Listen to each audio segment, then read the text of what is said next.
Okay, what'd you bring? Your two lawyers with you today? Right away, this judge flips the courtroom dynamic. What should be a routine traffic case suddenly turns into something much bigger. And that, two lawyers, line. That's not sarcasm, that's storytelling. Watch closely, this kid is about to become the most important witness in the room. Let me know, what are their names? What is your name, young man? Armando. Armando? Armando? It's quite a nice name. Come up here.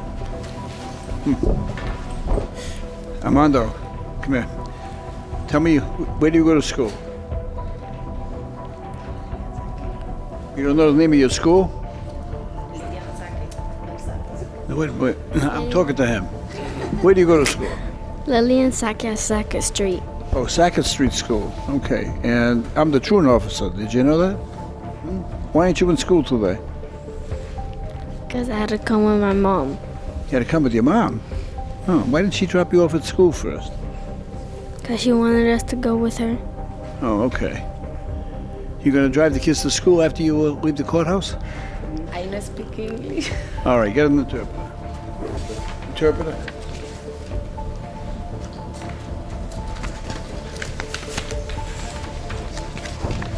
Good morning. This is Miss Ramos. We tell Miss Ramos she is charged with speeding on Huntington Avenue. La multa es por velocidad en la Harrington. Ask her if there's anything she wants to tell me ¿Le about quiere this. decir algo al juez? Nosotros estábamos en la luz parado y al frente de nosotros había una guagua. Yo no me había percatado que estaban los guardias dando ticket. Ese día estaban dándole ticket a todo el mundo que pasaba por ahí. No nada más ahí, a mí. A todo el mundo que pasaba le daban ticket. Frente de mí había una guagua. Yo no me encuentro que yo estaba rápida. Were you listening to your mother? Yes, I was. What did she say? She said that she did not know because she didn't feel that she was going fast. Were you in the car with your mother when this happened? Well, either yes or no. Do you remember? Were you in the car with her? Yes. You were. Do you remember when the police officer pulled her over? I do not remember when they pulled her over, but I was in the car. Well, you don't remember being with the police officer when you stopped your mother? No. No? This is a subtle but critical moment. The judge is testing credibility, because in court, consistency is everything. And right now, Armando's story is starting to wobble. The stakes just quietly went up. I don't think you were in the car. Must have been another day, right? So you just made a mistake, right? Yes. All right. Stop the leg. Get over here. Get over here. Stand up straight. Put your hands down by your side. Okay. Get over here. All right, we're going to teach you a couple of things, okay? So when I talk to you, you say yes sir, no sir, okay? Yes, sir. Here you go. Inspector Quinn, how's that? Good. He's a good learner, Judge. He's a good learner. He's a good kid, too, right? We're trying to see if we can help his mother here. Now, next we're going to have to ask you is, do you believe everything your mother said about this case? Yes, I do. All right? Do you believe everything she says about other things? Yes, I do. Even the ones she says about you? Yes, I do. Okay. Well, she happens to say that you're a very good boy, so you believe that, right? All right. Now, you think your mother's a person that's deserving of a break in this case? Yes. So if you were me, stand up straight, real straight, okay? So if you were me and you had to charge your mother, would you charge her $95? Would you charge her court cost? Now this is where things get powerful. The judge hands the decision to an 8-year-old. Think about that. If you were in that position, judging your own parent, what would you do? $60? Or would you dismiss the case? What would you do? I would dismiss the case. You would dismiss it. Well, I guess, Inspector Quinn, since I asked the advice, I have to take it. Well, you made a good impression today. You started off poor, but you've made a good recovery. You rallied. So is there anything else you want to say? Yes, sir. And here it is, the moment that changes everything. This stops being about a speeding ticket, and becomes about survival, family, and responsibility. That's not rehearsed, that's real life hitting the courtroom. My mom, she's looking for work because she's trying to move from a house. That's why she can't spend her money on anything. All right, so your mom is in the search of a new apartment. She needs a new apartment, and you don't have much money at home, so this would be a real tough financial burden on her. Is that what you're telling me? Yes. Shake my hand. Look at me in the eye. You're a good kid, right? You love your mom, right? You made a good plea on her behalf, and you're showing me that you understand the hardship that your mother is going through, right? But here's what you have to remember, okay? So you're a bright young guy, right? And your mother obviously comes from another country, and she brought you here so that you could have the advantages of this great country. So you're going to be very successful someday. And remember, take care of your mother, right? And your sister, and other people who need help, because you got a good heart, okay? All right, take care.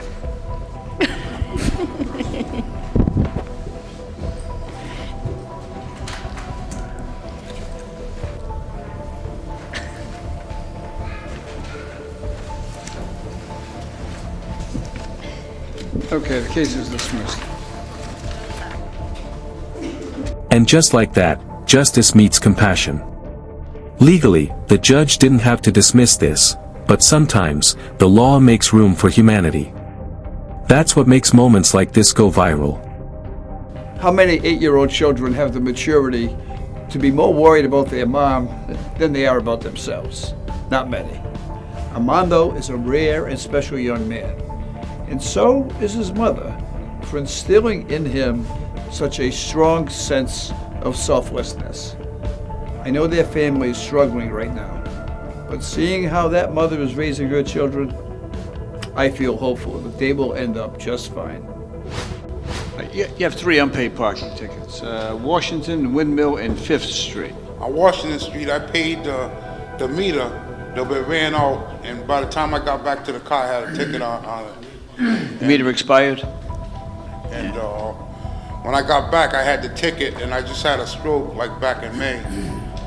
So I was just in the hospital, like when all that happened. I was in the hospital, and You had a stroke? yeah, How you feeling? still a little, not right. New case, same courtroom, but completely different energy. This is where you see the judge shift gears again. Less humor, more empathy. Because not all cases are about right or wrong, some are about understanding what someone's going through. Out of breath and weak.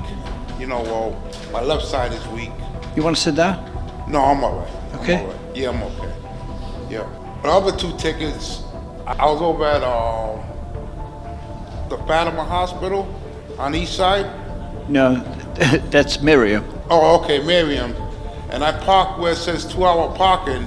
The hospital was packed, and by the time I got back to the car, I had a ticket. I don't know. It's like I ain't got no good luck at all. As far as when it comes to tickets and stuff. Trying to stay out of trouble, but still trouble finds me for some reason. I understand that, that you're upset at parking tickets, but this really isn't trouble. Trouble is like when you had the stroke, that's trouble. Yeah.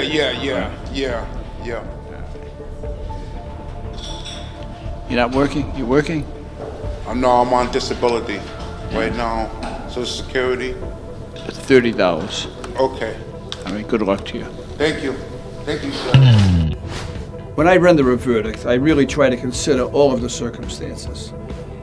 Now here's this poor guy. He just had a stroke. He can't find any good luck. He's on disability. Yet, he's wearing a t-shirt that says okay, with an exclamation point. I admire his optimism. I reduced the fine to $30, but you know what? I wish I had dismissed it altogether. That really would have been okay. Eli Schwartz. Hello. Good morning, sir. Good morning. You have a parking ticket, parking 25 feet to a corner on Carpenter Street. Yeah, so this is just, I don't think this has ever happened to me before, and I'm sure that I did park there because I go there to get breakfast. I park on Carpenter to go to the place I get breakfast. But I never got this ticket, so I just got this in the mail last week for $90 in the court. You sleep late in the morning? What's that? You sleep late in the morning? I have 2 days a week that I can go get breakfast. You got the ticket at 11:42. Yeah. You wasn't having breakfast at 11:42. No, I would. I get up at like 8:30, but I won't eat until around. You get up at 8:30, you wait 3 hours to go have breakfast. Well, I have 2 parrots. I feed them, then I the do my parrots. morning work. Inspector Quinn, this is the parrot defense. The parrot. Your Honor, that's probably why I don't have parrots, because But- I eat breakfast before lunch. But I don't like to eat that early. But Inspector Quinn has breakfast at 6, 7:30, 8:45. I only have breakfast 9:30 once in a the day. morning. But the issue is that I never got a parking ticket because I would just pay. I would just pay it. Oh, you just pay it. I would. I think Who else do you feed in the morning? Besides the parrots. just the parrots.